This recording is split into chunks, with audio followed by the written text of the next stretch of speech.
시청자 여러분 안녕하십니까. 뉴스7의 김영우입니다. 민주당 장경태 의원의 성추행 피소 사건의 파장이 만만치 않습니다. 장 의원은 성추행 사실을 부인하며 법적 대응을 하겠다는 강경한 입장입니다. 피해자 역시 자신의 주장을 입증할 추가 자료를 경찰에 제출할 계획입니다. 특히 당시 영상엔 피해자의 음성도 함께 녹음이 됐는데 피해자 측은 거부 의사를 분명히 했다는 점을 수사기관에 설명할 예정입니다. 고희동 기자가 단독 보도합니다. TV조선이 확보한 술자리 영상입니다. 장경태 의원의 왼팔이 자신 쪽으로 향하자 피해자가 이렇게 말합니다. 경찰도 해당 영상을 확보한 상태인데 피해자 측은 당시 발언이 신체 접촉에 대한 거부 의사를 밝힌 증거 중 하나란 취지로 설명할 계획입니다. 피해자는 또 술자리에 동석했던 목격자와 다음날 나눴던 SNS 대화 내용도 경찰에 제출할 예정입니다. 당시 현장에서 장 의원이 신체 접촉을 한다고 피해자가 말한 걸 기억한다는 증언이 담긴 것으로 알려졌습니다. 피해자는 또 고소장에 피고소인들이 상황을 문제 삼은 당시 남자친구에 대해 뒤를 캐서 날려버리겠다며 협박했다고 주장했는데 이를 입증할 SNS 캡처 사진도 경찰에 내겠다고 했습니다. 장경태 의원은 명백한 무고라는 입장인 가운데 민주당은 진행 중인 윤리감찰단 조사를 지켜보겠다고 밝혔습니다. 일단 감찰단의 조사를 기다려보고 말씀드리도록 하겠습니다. 이 문제를 당에서도 굉장히 심각하게 엄중하게 받아들이고 있습니다. 국민의힘은 이번 사건이 민주당이 강조해온 성인지 감수성의 시험대라며 심각성을 인지한다는 말만 반복하는 사이 피해자에 대한 2차, 3차 가해가 계속되고 있다고 비판했습니다. TV조선 고희동입니다.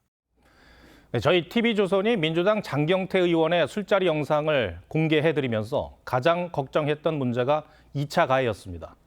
과거 민주당 인사들의 성비위 사건이 발생했을 때 민주당과 지지층 일각의 행태를 뚜렷이 기억하고 있기 때문입니다.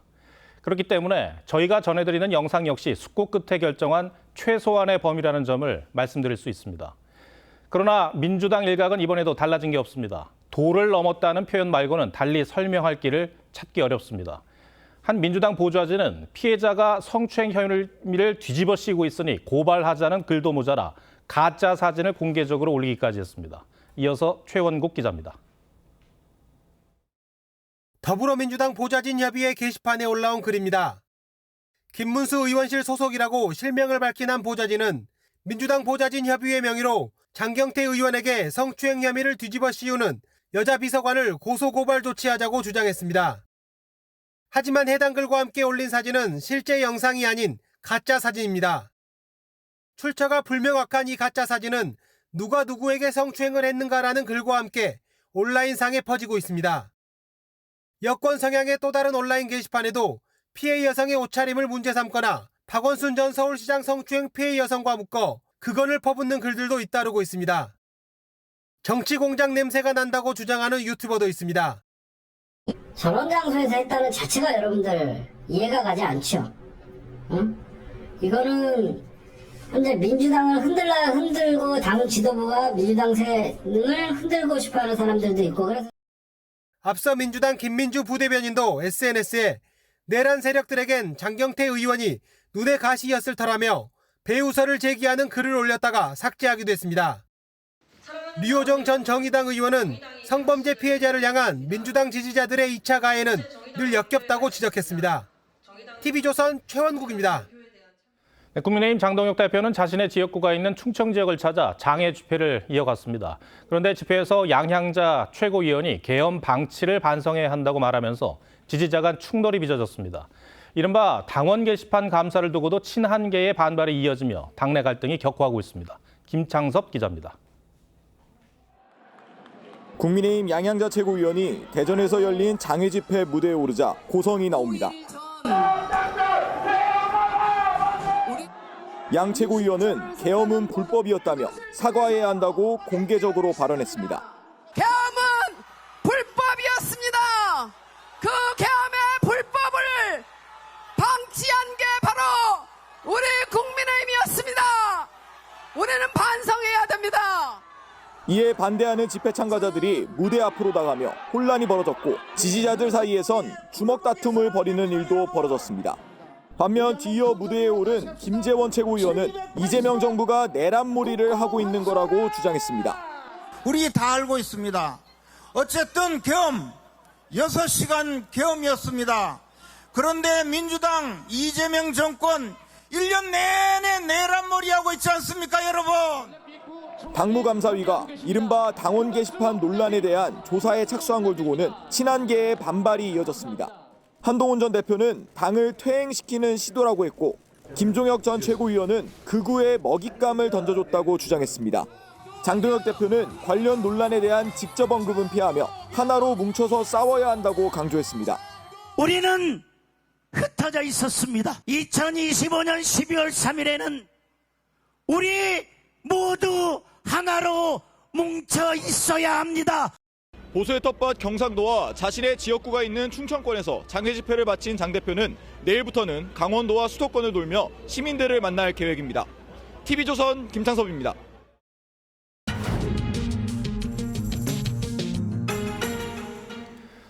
네, 장경태 의원 성추행 의혹과 관련해 과거 민주당 인사들의 성추문 사건 이후 볼 수 있었던 민주당과 또 지지층 일각의 2차 가해 패턴이 반복되고 있습니다. 뉴스더에서 이 사건 취재하고 있는 정치부 황정민 기자와 더 얘기 나눠보겠습니다. 앞서 피해자가 극도의 불안감을 느끼고 있다고 전해왔는데 어떤 부분이 가장 불안하다고 합니까? 네, 조금 전 저희 리포트에서도 전해드렸는데요. 자신을 향한 2차 가해성 주장들입니다. 사실 이런 패턴은 박원순 전 시장과 안희정 전 지사 등 이 정치인의 성범죄 논란이 불거질 때마다 반복되는 이 고질적 문제입니다. 이 피해자들이 피해를 입고도 문제 제기를 하지 못하는 가장 큰 이유기도 합니다. 저희가 당시 술자리 영상을 계속 전해드리고 있는데 피해 여성이 장경태 의원에게 손을 올리는 그 장면을 갖고도 뭐라고 하는 사람들이 있죠. 그렇습니다. 그런데 당시 영상을 보시면 알겠지만요. 그 여성이 상당히 술에 취해 있던 상태였습니다.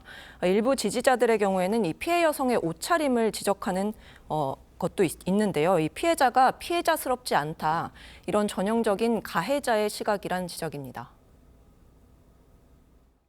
상검형태를 이용해서 성추행을 했느냐가 핵심인데 본질을 외도하는 그런 것이죠. 가해자 논리죠. 저희들이 참 과거에도 많이 들었던 얘기입니다. 전형적인 가해자의 시각이라는 거. 거기에다가 이 피해자에 대한 신상 털기도 심각하다는 거 아닙니까? 네, 그렇습니다. 피해 여성뿐 아니라 술자리에 함께 동석했던 목격자들, 그리고 이 해당 영상을 찍고 문제를 제기했던 피해자의 전 남자친구 신상까지 거론하고 있습니다. 이 피해자 측은 피해자는 물론이고 당시 상황을 진술하려고 이 마음을 먹은 목격자들조차 이 경찰 진술을 앞두고 상당한 불안감을 느끼고 있다고 전했습니다. 이 사건이 정치 공작 아니냐는 이런 주장은 또 뭡니까? 네, 장경태 의원이 어제 입장문에서 이 피해자 전 남자친구가 국민의힘 소속은 아닌지 한번 확인해봐라 이런 말을 했는데 이 역시 같은 의도가 깔린 것으로 볼 수 있습니다. 심지어 이 피해 여성 측과 제가 같은 대구 출신이라면서 이런 음모론을 퍼뜨리는 찌라시도 있었습니다. 황 기자 말하는 거예요? 그렇습니다. 황 기자 대구 출신인가요? 서울 출신입니다. 이런 음모론이 사실도 아니거니와 성추행 의혹의 본질보다는 이 다른 쪽으로 화제를 돌리려는 이른바 물타기 공격이란 지적이 나옵니다. 예, 알겠습니다. 다른 정치권 얘기도 해보죠. 이제 국민의힘 추경호 의원 구속영장 심사가 다음 달 2일로 예정이 돼 있는데 영장 전담 판사에 대한 민주당의 어떤 압박이 노골적입니다. 네, 그 압박의 최일선에 민주당 정청래 대표가 있습니다.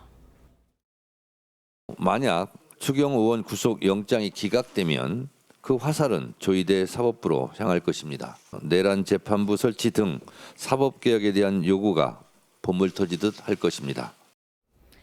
판사는 법률과 각자의 양심에 따라 판단을 내리죠.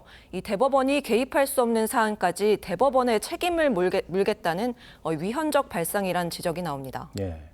최근에 이재명 대통령이 법관과 이 사법부에 대한 존중을 강조를 했는데 이런 것과 배치되는 얘기 아닌가요? 네, 그렇습니다. 이화영 전 부지사 재판 때 퇴청한 이 검사들에 대한 감찰까지 지시하면서 이 법관 모독은 사법 질서와 헌정 부정 행위라고 한 바 있죠. 이 그동안 법원 판결 전까지 정치권에서 이 관련 언급을 최대한 자제해온 것도 이 대통령 말대로 사법부 독립을 존중한다는 의미였을 겁니다.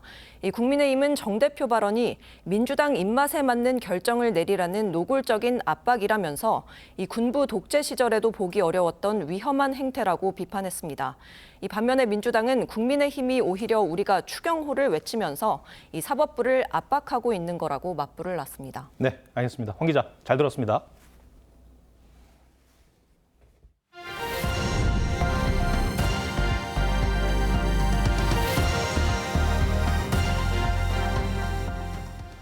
네, 국내 최대 온라인 커머스 업체 쿠팡에서 대량의 회원 정보가 유출됐습니다. 쿠팡의 회원은 3천만 명이 훨씬 넘습니다. 인터넷 사용이 가능한 대한민국 국민 대부분의 개인정보가 털렸다고 보는 게 가능합니다. 저희 취재 결과 쿠팡 직원이 무단으로 서버에 접근해 유출한 것으로 확인됐습니다. 이노리 기자가 단독 보도합니다. 지난 18일 4,500명의 회원 정보 유출을 확인한 온라인 커머스 업체 쿠팡. 하지만 열흘 동안 조사한 결과 유출 규모는 눈덩이처럼 커졌습니다. 쿠팡은 고객 계정 3,370만 개가 무단으로 유출됐다고 밝혔습니다. 이름과 전화번호, 이메일, 배송지 주소 등입니다. 쿠팡의 회원은 3천여만 명으로 알려져 있는데 사실상 대부분의 회원 정보가 빠져나간 것으로 보입니다. 다만 쿠팡은 결제 정보와 신용카드 정보는 안전하다고 설명했습니다. 성명, 주소, 그다음에 전화번호 이 정도만 해도 그 다른 보이스피싱이라든가 스미싱 이런 부분에 할 수 있는 부분이 상당히 높거든요. 처음 유출된 시점은 지난 6월 24일 해외 서버를 통해 무단으로 개인정보가 유출됐다는 게 쿠팡의 설명입니다.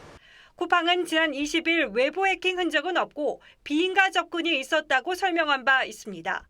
이와 관련 쿠팡은 최근 내부 직원을 정보 유출 혐의로 경찰에 고소한 것으로 취재 결과 확인됐습니다. 결국 해외에 있는 직원이 고객 정보가 저장돼 있는 메인 서버에 무단으로 접근한 것으로 보입니다. 경찰 관계자는 개인정보 유출 관련 고소가 들어왔다며 구체적인 범행 경위는 수사를 통해 확인할 예정이라고 밝혔습니다. 쿠팡은 무단 접근 경고를 차단했다며 고객들은 계정과 관련해 별도의 조치를 취할 필요는 없다고 설명했습니다. TV조선 윤유리입니다.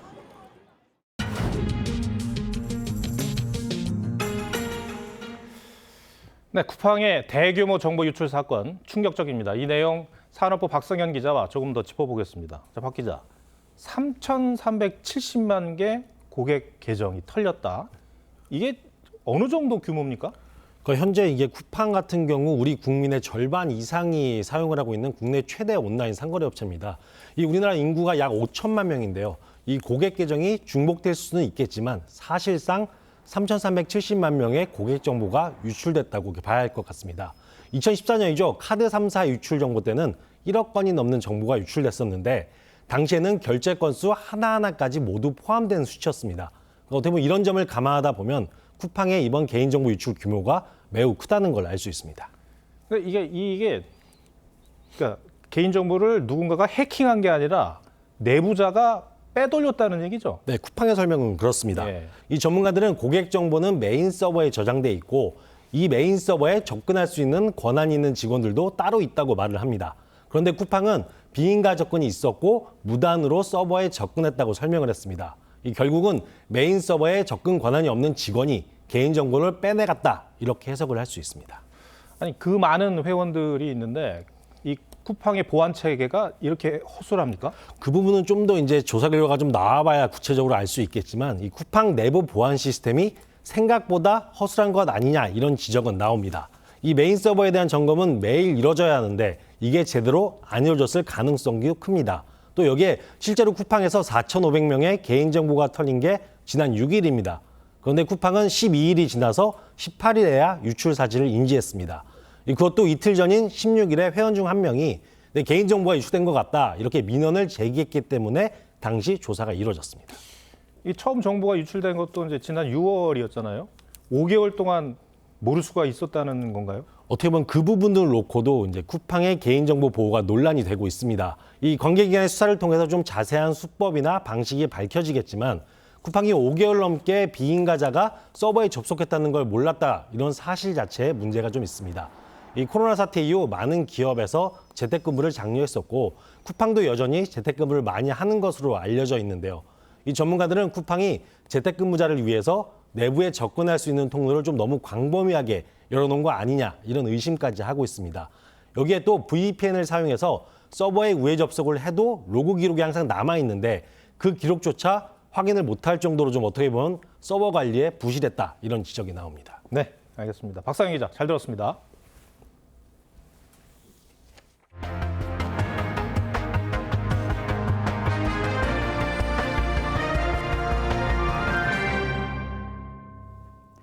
미국 주 방위군 병사가 아프가니스탄 출신 망명자의 총격으로 숨지자 트럼프 대통령이 제3세계로부터의 이주를 영구히 중단하겠다고 선언했죠. 하루 만에 이민 당국이 모든 망명 결정을 중단하며 현실화에 나섰습니다. 바이든 전 대통령이 자동 서명해 결제한 모든 문서의 효력도 중단하겠다고 했는데 이게 어떤 의미가 있는 건지 최윤정 기자가 보도합니다. 한 시민이 총격으로 사망한 주 방위군 병사를 추모하며 꽃을 내려놓습니다. I'm here to memorize the living of these two soldiers. One was killed and one was still injured in the hospital, but it's sad that this happened on this country. It's real sad. 이민자에 의한 주 방위군 피격 사건이 트럼프 대통령의 반이민 정책에 불을 붙였습니다. 미국 이민 당국은 모든 망명 신청 결정을 중단한다며 미국 국민의 안전이 최우선이라고 발표했습니다. 언제쯤 망명 신청 결정 작업을 재개할지는 명시하지 않았는데 국무부는 아프가니스탄 출신자들의 비자 발급도 중단한다고 밝혔습니다. 이번 조치는 트럼프가 제3세계 국가로부터의 이민을 영구적으로 중단하겠다고 발표한 직후 나온 겁니다. 여기에 트럼프는 바이든 전 대통령 시절 수백만 명에 대해 이뤄진 입국 승인도 종료하겠다고 선언했습니다. The last administration let in 20 million unknown and unvetted foreigners from all over the world, from places that you don't want to even know about. 총격 사건의 책임을 전임 정부 탓으로 돌린 건데 바이든이 자동 서명기를 이용해 결제한 모든 공식 문서의 효력도 중단하겠다고 밝혀 논란이 불가피해 보입니다. TV조선 최윤정입니다. 이런 가운데 트럼프 대통령은 대권 3선 도전을 시사하는 듯한 내용의 SNS 게시글을 올렸습니다. 현행법상 3선은 금지돼 있는데 지지율 하락 국면에 이런 주장을 하며 바이든 행정부 지우기에 나선 데에는 정치적 노림수가 있다는 평가가 나옵니다. 백대호 특파원이 트럼프의 속내 자세히 분석해드립니다. 트럼프 대통령이 트럼프 2028 예스라고 적힌 피켓을 들고 있는 합성 사진을 SNS에 올렸습니다. 2028년은 미국 대선이 있는 해입니다. 수정헌법 22조에 따라 법적으로 금지된 대권 3선 도전을 시사하는 듯한 이미지를 올린 건데 트럼프는 재선 취임 직후부터 헌법 수정 이전 4선을 했던 루스벨트 전 대통령을 언급하는 등 지속적으로 도전 의지를 드러내왔습니다. 트럼프가 미국 최대 명절인 추수감사절 연휴에 현실적으로 불가능한 3선 도전 관련 사진을 비롯해 제3세계 출신의 미국 이민 영구 금지와 바이든 정부 지우기 행보에 잇따라 나선 건 We must now re-examine every single alien who has entered our country from Afghanistan under Biden. 정치적 의도가 다분하다는 분석입니다. 당장 수세에 몰려있는 성착취범 앱스타인 파일 공개 문제는 물론 코앞으로 다가온 건강보험개혁법, 이른바 오바마 케어 보조금 중단 등 앞으로 닥칠 파고를 앞둔 선제 공격이란 겁니다. 지지율 하락 국면에서도 국정 주도권을 쥐고 가겠다는 뜻으로 보입니다. 트럼프 대통령은 아프간 이민자의 총격으로 인한 미군 사망을 계기로 반이민, 반민주당 드라이브를 강하게 걸면서 정치적 난제 정면 돌파를 시도하고 있습니다. 지지율 하락에도 협치가 아닌 강대강 대치를 선택하면서 내년 11월 중간선거까지 미 정가 혼란상은 지속될 전망입니다. 미국 워싱턴 DC에서 TV조선 백대호입니다. 어젯밤 서울 금천구의 한 내리막길에서 냉동 탑차가 쓰러지며 운전자가 숨지고 주변 차량 6대가 파손됐습니다. 경사가 심해 화물차 통행이 금지된 곳인데 어떻게 해당 차량이 사고 지점에 들어가게 됐는지 조사하고 있습니다. 신정원 기자가 취재했습니다. 커다란 트럭이 밑이 훤히 보이게 완전히 쓰러져 있습니다. 구조대가 타이어 밑을 수색하고 사고 차량 운전자를 들것에 태워 밖으로 나옵니다. 어젯밤 10시 40분쯤 서울 금천구에서 4.5톤짜리 냉동 탑차가 옆으로 쓰러지는 사고가 났습니다. 이 사고로 탑차 앞을 달리던 택시 한 대와 인근에 주차돼 있던 차량 5대가 파손됐습니다. 천둥 소리처럼 막 우르르 쾅 하면 다 박살나 있고 트럭은 누워 있고. 탑차 운전자인 50대 남성은 머리 쪽을 심하게 다치고 현장에서 숨졌습니다. 이 사고로 전신주와 통신주도 일부 파손돼 복구 작업이 오후까지 이어졌습니다. 사고가 난 장소는 제한 속도가 시속 30km인 어린이 보호구역인데요. 사고 차량은 경사가 높은 내리막길에서 속도를 줄이지 못했습니다. 적재물이 있는 상태에서는 내리막길 같은 경우에는 가속력이 일반 승용차에 비해서 더 많이 사고를 유발할 수 있는. 사고가 난 길목은 2.5톤이 넘는 화물차의 통행이 금지된 곳입니다. 경찰은 현장 CCTV를 확보해 정확한 사고 경위를 조사 중입니다. TV조선 신정원입니다. 전북 정읍에선 역주행하던 승용차가 마주오던 차와 부딪혀 1명이 숨지고 3명이 다쳤습니다. 경북 영덕 앞바다에선 돌풍에 어선이 전복됐는데 다행히 선장은 무사히 구조됐습니다. 주말 사건 사고 소식 김달호 기자입니다. 파란색 승용차 앞부분이 완전히 찌그러졌고 흰색 차량은 운전석까지 밀려 들어갔습니다. 오늘 새벽 전북 정읍의 편도 2차로 도로에서 승용차 2대가 정면 충돌했습니다. 흰색 차량은 6km 구간을 거꾸로 달리다 이곳에서 사고를 냈습니다. 이 사고로 역주행 차량에 타고 있던 20대 여성이 숨지고 운전자 등 3명이 크게 다쳤습니다. 체크해서 지금 국가수 의뢰 중이에요. 경찰은 음주 여부 등 정확한 사고 경위를 조사하고 있습니다. 새벽 4시쯤 수도권 제1순환고속도로 노오지 분기점 인근에서는 전복된 경차를 승용차가 들이받아 40대 경차 운전자가 숨졌습니다. 뒤집어진 배 위에서 한 남성이 구조를 기다립니다. 오늘 오전 10시 45분쯤 경북 영덕 강구항 남동쪽 12km 해상에서 홀로 조업하던 소형 어선이 돌풍과 높은 파도로 인해 전복됐습니다. 배가 뒤집혔다 보니까 밑에 이끼나 이런 것 때문에 좀 미끄러워가지고 바다에 빠질 수도 있는 좀 위험한 상황이셨어요. 사고로 20여 분 만에 구조된 60대 선장은 헬기로 병원에 이송됐고 생명에는 지장이 없는 것으로 알려졌습니다. TV조선 김다로입니다. 멸종 위기종인 곰 사육이 내년부터 완전히 금지됩니다. 현재 전국 농장에 남아있는 곰은 270여 마리인데요. 야생에서 스스로 살지 못하는데 보호시설도 부족해 당장 한 달 뒤 이 곰들을 어디로 보낼지 대책이 없다고 합니다. 차정승 기자입니다. 수의사들이 좁은 철창 틈으로 마취총을 발사합니다. 쓰러진 곰을 조심스럽게 옮겼더니 발바닥이 갈라져 있고 팔다리가 없는 곰도 보입니다. 양팔이가 다 없네.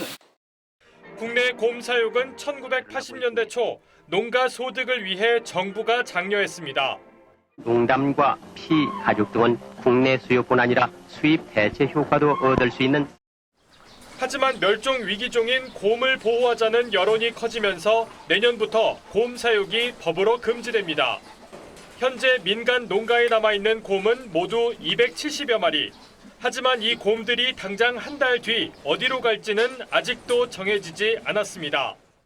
사육곰 보호시설은 전국에서 전남 구례에 한 곳뿐이고 충남 서천에도 시설을 짓고 있지만 두 곳을 합쳐도 120마리 남짓만 수용할 수 있습니다. 나머지 150여 마리는 갈 곳이 없는 겁니다. 곰 매입도 민간단체에 의존하고 있는데 농가들이 한 마리당 2천만 원을 요구하고 있어 협상은 난항을 거듭하고 있습니다. 시민단체들이 구출 차원에서 매입을 하는 거잖아요. 더 적극적인 방안을 좀 마련할 수 있도록 이런 예산과 정책을 좀 수립했으면 좋겠습니다. 남은 한 달 안에 협상이 안 되면 곰들이 단체로 도살될 우려도 있습니다. 마지막 한 마리까지 남은 곰들을 책임지는 게 진정한 곰 사육 종식이라는 지적이 나옵니다. TV조선 차정승입니다.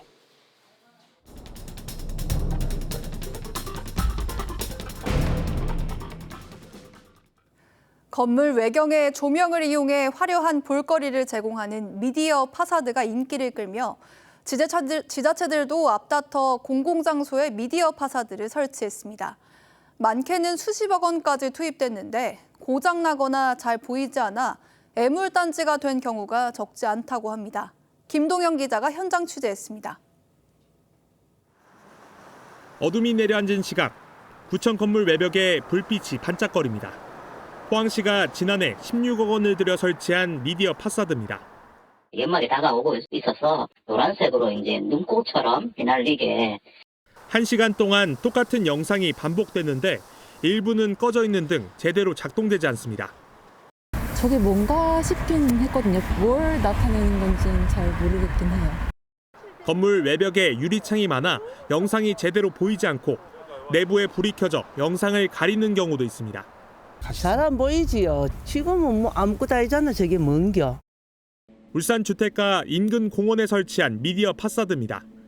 주민들에게 다양한 볼거리를 제공한다는 취지로 설치했는데 거의 사용하지 않고 있습니다. 제가 봤을 때 굉장히 이뻤거든. 근데 잘 안 켜져 있어요. 이곳 미디어 파사드에 조명이 켜지는 건 일주일에 단 2번, 그것도 하루에 1시간뿐입니다. 담당 공무원은 아파트가 밀집해 빛공해가 우려되고 똑같은 영상을 반복해서 보여주는데 한계가 있다고 해명합니다. 영상이 수십 개, 수백 개가 있으면 계속 틀면 좋았을 텐데 영상을 계속 제작하기에는 예산적인 부분이 있으니 지적이 이어지자 북구청은 뒤늦게 상영 시간을 늘렸습니다. 충남 홍성군이 12억 원을 들여 설치한 미디어 파사드는 장비 고장으로 아예 운영이 중단됐습니다. 지역에서는 수천만 원의 수리비와 유지 관리비를 놓고 책임 공방까지 멀어져 2년 넘게 손도 대지 못하고 있습니다. TV조선 김동영입니다. 국내 2위 대형마트 홈플러스가 새 주인 찾기에 실패했습니다. 홈플러스는 연말까지 추가 인수자를 찾겠다는 입장입니다만 가능성은 높아 보이지 않습니다. 청산 가능성도 거론되는데 이렇게 되면 10만 명의 근로자가 일자리를 잃게 됩니다. 조유진 기자입니다. 서울의 한 홈플러스 매장. 대주주인 MBK 파트너스가 폐점 보류를 약속한 곳이지만 고별 세일이 진행 중입니다. 입점업체들도 모두 빠졌습니다. 이틀에 한 번씩 와요. 혼란스럽죠. 어디 여기 시장 서는 데도 없어요. 올해 안에 폐점이 예정된 매장은 이미 진열대가 텅 비었습니다. 지난 3월 회생 절차에 들어간 홈플러스의 첫 매각 시도가 불발되면서 앞날은 더욱 불투명해졌습니다. 지난 26일까지 매각 본입차를 진행했지만 지난해에만 3천억 원 넘는 적자를 낸 홈플러스를 사겠다고 나선 곳은 단 하나도 없었습니다.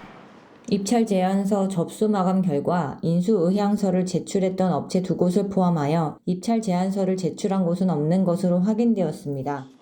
정치권을 중심으로 농협을 유력한 인수 후보로 거론하지만 농협 역시 인수 여력이 없다며 난색을 표하고 있습니다. 지금 온라인 쇼핑이 대세인 상황에서 농협이 홈플러스의 부채를 떠안아가지고는 농협도 지금 경영 상태가 좋지 않잖아요.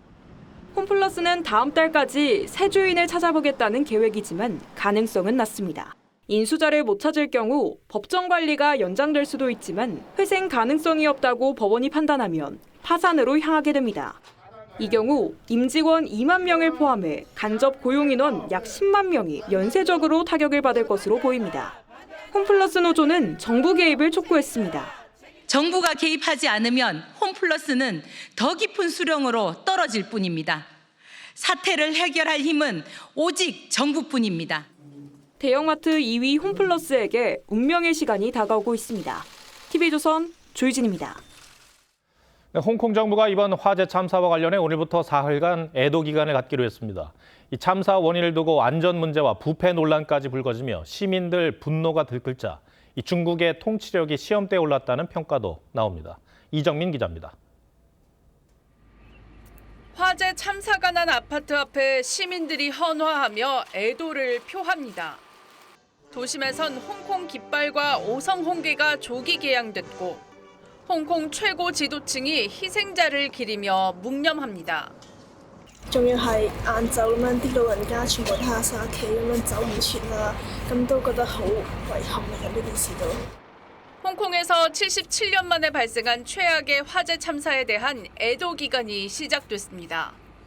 Just recognize some picture is in maybe my bodies of my dad because my body is still missing here. 지금까지 128명이 숨졌고 여전히 200명가량이 실종 상태라 추가 사망자가 나올 가능성이 높습니다. 안전관리 감독이 소홀했던 당국을 향한 분노도 커졌습니다. 原來有人嘅差錯，某啲人嘅決策，某啲人嘅貪婪，係會造成120幾條生命，喊過喊唔出嚟，係咪？ 1997년 중국의 주권 반환 후 통제가 강화되며 물가 상승과 자유권 침해 등의 불만이 제기되어온 홍콩에선 이번 참사로 허술한 민생 안전과 부패에 대한 비판이 일고 있습니다. 而家現場基本上咧係已經係完成咗滅火同埋救援嘅工作，確認樓宇安全之後咧，我哋就會請警方嘅同事咧係進行搜證同埋進一步嘅工作。 당국은 공사 관계자 8명을 추가 체포하며 수습에 나섰지만 그동안 쌓여온 정부에 대한 불만은 쉽게 사그라들지 않을 분위기입니다. TV조선 이정민입니다. 북한이 비무장지대 인근 강원도 고성 지역에 댐과 수력발전소를 건설하려 한다는 분석이 나왔습니다. 저수지 수위가 높아지면 우리 쪽 영토 일부가 물에 잠길 수 있다는 우려가 나오면서 갈등의 소지가 될 수 있습니다. 이태영 기자가 보도합니다. 북한 김정은 위원장이 주민들의 환호를 받으며 강원도 회양군 수력발전소 준공식 행사장에 들어섭니다. 조선중앙TV는 김정은이 강원도 수력발전소 건설 계획도를 살펴보는 장면도 공개했습니다. 지도에는 건설 예정 시설로 고성 2호 군민발전소 표기가 보입니다. 새로운 발전소 건설을 준비하는 걸로 추정됩니다. 앞으로의 새로운 발전 능력 조성 계획 사업을 열의하시면서 북한이 추진하려는 고성 2호 수력 발전소는 대한민국 강원도 고성 지역 군사분계선과 불과 10km 남짓 떨어진 곳입니다. 북한 전문 매체 NK뉴스는 댐이 완공돼 저수지 수위가 높아질 경우 물줄기가 내려오면서 우리 쪽 접경지 일부가 침수될 가능성을 제기했습니다. 북한의 장마철이나 홍수가 발생할 때 남한으로 무단 방류를 할 경우 인명피해나 군사분계선 침수를 비롯한 북한은 지난해 말 적대적 두 국가를 선언한 뒤 DMZ의 새로운 방어선을 구축하고 있지만 발전소 예정지 인근에는 방어선을 설치하지 않았습니다.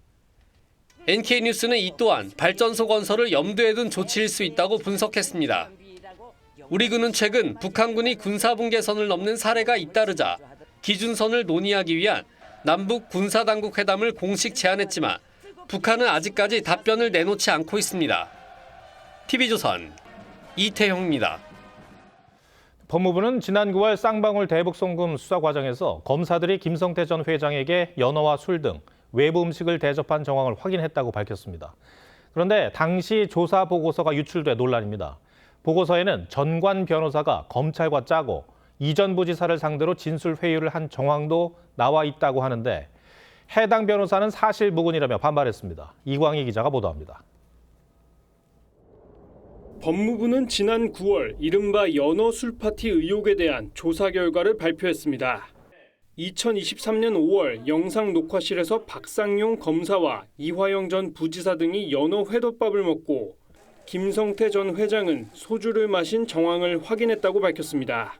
연어가 먹고 싶다 그러면 연어가 제공되고 술을 마신 건 한 번이었었고 당시 법무부는 관계자들의 진술을 근거로 판단했다고 밝혔는데 최근 진술 내용이 담긴 조사 보고서가 외부에 유출됐습니다. 보고서를 보면 쌍방울 직원들이 검사실에 수시로와 김 전 회장에게 햄버거와 마카롱 등의 외부 음식을 줬다는 담당 교도관들의 진술을 근거로 적시했습니다.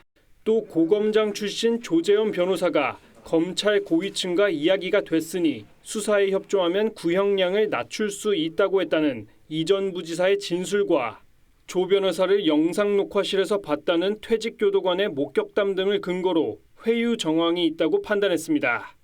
유출된 보고서에 대해 조 변호사는 전혀 사실과 다르다며 내일 퇴직교도관을 명예훼손과 무고 혐의로 고소할 방침입니다. TV조선 이광입니다.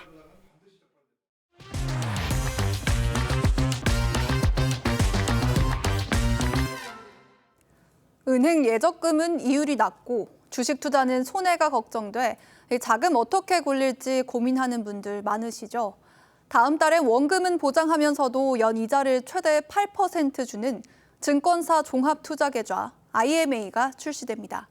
이 IMA에 넣은 돈은 어떻게 투자되고 주의할 점은 없을지 돈이 보이는 경제에서 노도일 기자가 짚어봤습니다.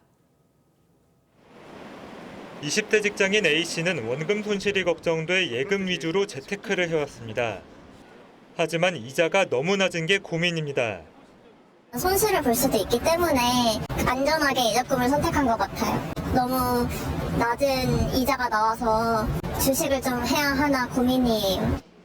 금융위원회가 원금 보장과 수익성을 둘 다 챙길 수 있는 증권사 종합투자계좌 IMA 출시를 승인했습니다.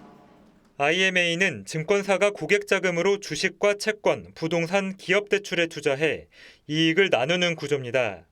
만기와 위험도에 따라 최대 연 8%까지 이자를 지급합니다.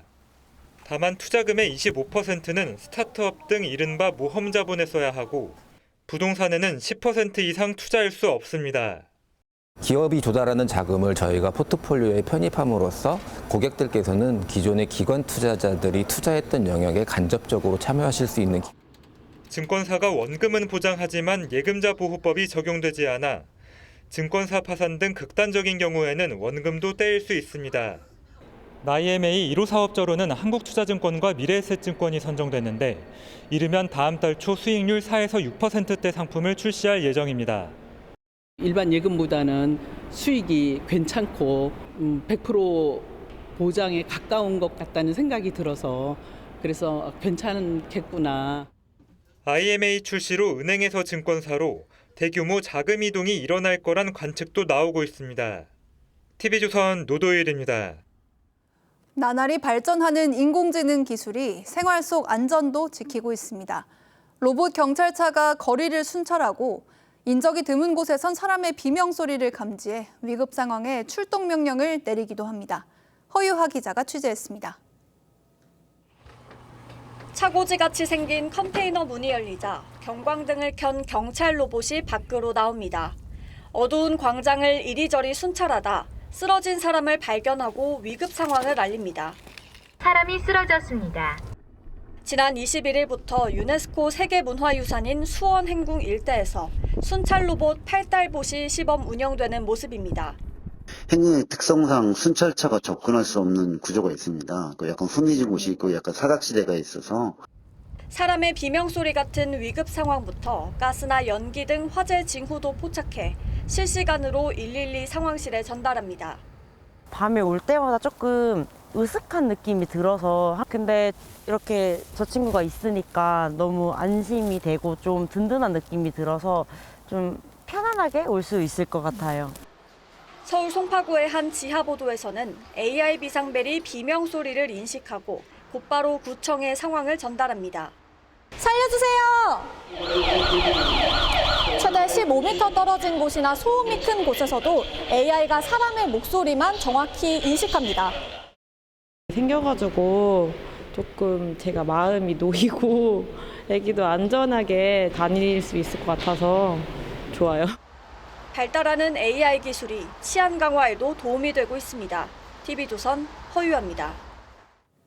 내년 동계올림픽 출전 선수를 뽑는 선발전 첫날인 오늘 16살의 최하빈 선수가 남자 피겨의 간판 차준환 선수를 꺾고 1위에 올랐습니다. 고난이도 4회전 점프인 쿼드러플 러츠를 완벽하게 성공했습니다. 이다솜 기자입니다. 영화 태극기 휘날리며 주제곡에 맞춰 연기를 시작하는 최하빈. 첫 점프이자 가장 어려운 4회전 점프인 쿼드러플 러츠를 깔끔하게 성공시킵니다. 관중의 박수가 쏟아진 시원한 트리플 악셀까지 내년 동계올림픽에 출전한 선수를 뽑는 첫 관문이었던 대회에서 87.52점을 받은 최하빈이 깜짝 1위에 올랐습니다. 2009년생 최하빈은 연령 미달로 내년 올림픽에 출전할 순 없지만 강렬한 인상을 남겼습니다. 특히 한국 선수로는 유일하게 쿼드러플 러츠를 성공해 화제를 모았는데 이번 대회에서도 2.46점의 가산점을 챙기며 쿼드러플 러츠로만 13.96점을 쓸어 담았습니다. 간판 차준하는 4회전 점프에서 실수가 나오며 3위로 대회를 시작해 내일 프리스케이팅에서 반등을 노립니다. 올 시즌 절대 강자가 없어 치열한 경쟁이 예상됐던 여자 싱글에서는 역시 주니어 선수인 김유재가 트리플 악셀을 앞세워 1위에 올랐습니다. 실수 없는 클린 연기를 보인 신지아와 김채연은 각각 2위와 3위로 쇼트 프로그램을 마쳤습니다. 한국 피겨 역사상 아이스댄스에서 처음으로 올림픽 출전권을 자력으로 확보한 이메나 권예 선수는 경쾌한 연기로 관중들의 박수를 받았습니다. TV조선 이다솜입니다.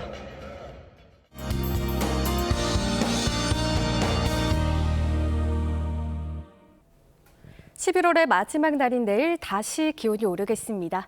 서울 15도, 광주 18도, 부산은 20도로 포근한 가을 날씨가 이어지겠습니다. 내일 새벽부터 오전 사이 서쪽 지역과 내륙을 중심으로 짙은 안개가 끼겠습니다. 오늘 밤부터 수도권과 강원 영서에 1mm 안팎의 비가 살짝 내리겠습니다. 강원 동해안에는 다시 건조주의보가 내려졌는데요. 내일 새벽까지 바람도 강하게 불어 산불을 포함한 각종 화재 예방에 유의하셔야겠습니다. 내일 아침 기온 서울 7도, 대구 4도로 출발하고요. 한낮에는 서울 15도, 창원 19도까지 오르겠습니다. 남부지방을 중심으로 낮과 밤의 기온차가 10도 이상 크게 벌어지겠습니다. 다음 주부터는 본격적인 겨울 추위가 시작됩니다. 수요일 서울의 아침 기온이 영하 7도까지 떨어지겠습니다. 날씨였습니다. 11월 29일 토요일 뉴스7 마치겠습니다. 시청해주셔서 고맙습니다.